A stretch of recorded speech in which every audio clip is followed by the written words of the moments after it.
इससे पहले आपको बताएं कि सीएम योगी ने मुरादाबाद मंडल और बरेली मंडल में हार की समीक्षा की थी। सीएम योगी ने जो मीटिंग की थी उसमें हारे हुए प्रत्याशियों और उस मंडल के विधायकों के साथ बैठक की थी और हार के कारणों को जानने की कोशिश की थी।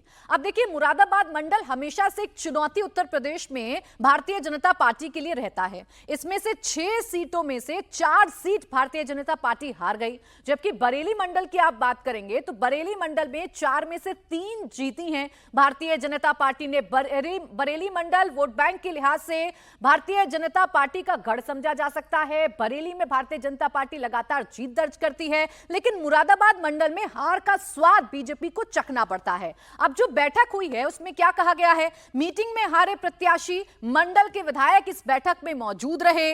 गलतियां ना दोहराने का मंत्र दिया गया है मुख्यमंत्री की तरफ से। 2027 की तैयारियों में जुटने के निर्देश दे दिए गए हैं। जो एक बड़ा डेंट उत्तर प्रदेश में लोकसभा चुनावों में भारतीय जनता पार्टी को लगा है, उससे सबक लेने की बात जनप्रतिनिधियों से कही गई है। अब आपको बताएं मुरादाबाद मंडल में कौन कहां से जीता है। तो अगर आप अमरोहा की बात करेंगे तो यह सीट एनडीए के खाते में गई, चूंकि यहां से आरएलडी के प्रत्याशी थे, उन्होंने बिजनौर और अमरोहा जो सीट है वो जीत ली। अमरोहा सीट भारतीय जनता पार्टी ने जीती।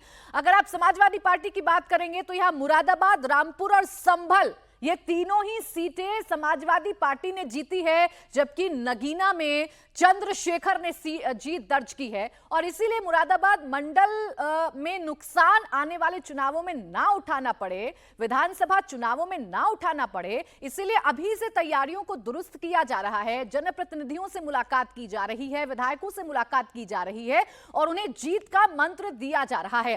अब मुरादाबाद मंडल में क्या परफॉर्मेंस रहा है भारतीय जनता पार्टी का, वो भी आपके लिए समझना जरूरी है। बीजेपी की परफॉर्मेंस को अगर आप देखेंगे तो 2019 में एक भी सीट इस मुरादाबाद मंडल की बीजेपी के खाते में नहीं आई थी, जबकि 2024 में 2 सीटें जीतने में कामयाब रहे हैं। वो सीट है बिजनौर और अमरोहा की। हार की अगर आप बात करेंगे तो 2019 में मुरादाबाद मंडल की 6 सीट भारतीय जनता पार्टी हार गई थी, जबकि 2024 में नुकसान 4 सीटों का हुआ है।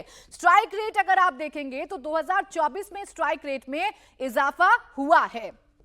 अब बरेली मंडल की बात भी आपके सामने रख देते हैं।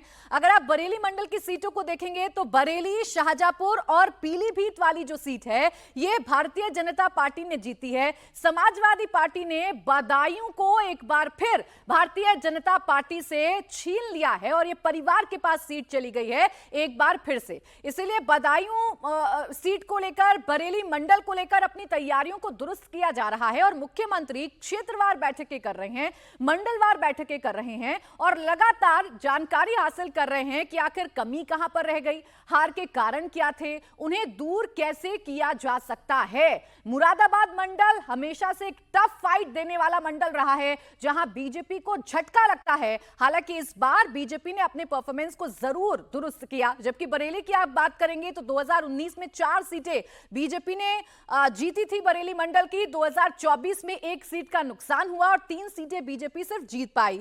आपको बता दें कि बदायूं की जो सीट है वो समाजवादी पार्टी के खाते में गई। स्ट्राइक रेट देखेंगे तो 2019 में जो स्ट्राइक रेट 100% था वो 2024 में 75% का हो गया। इसलिए इस बरेली मंडल में एक बार फिर कब्जा करने के लिए बीजेपी लगातार बैठकें कर रही है। खुद मुख्यमंत्री योगी आदित्यनाथ लगातार बैठकें कर रहे हैं और जनप्रतिनिधियों से यह समझा जा रहा है कि आखिर हार का सामना उनको क्यों करना पड़ा है।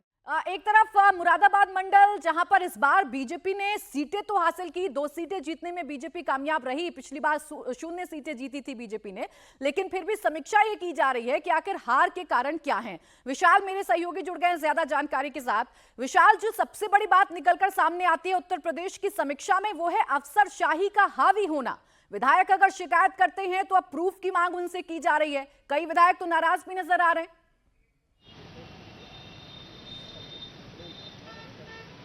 देखिए प्राची, लगातार जो मंडल वाइज बैठकें हैं वो मुख्यमंत्री योगी आदित्यनाथ कर रहे हैं।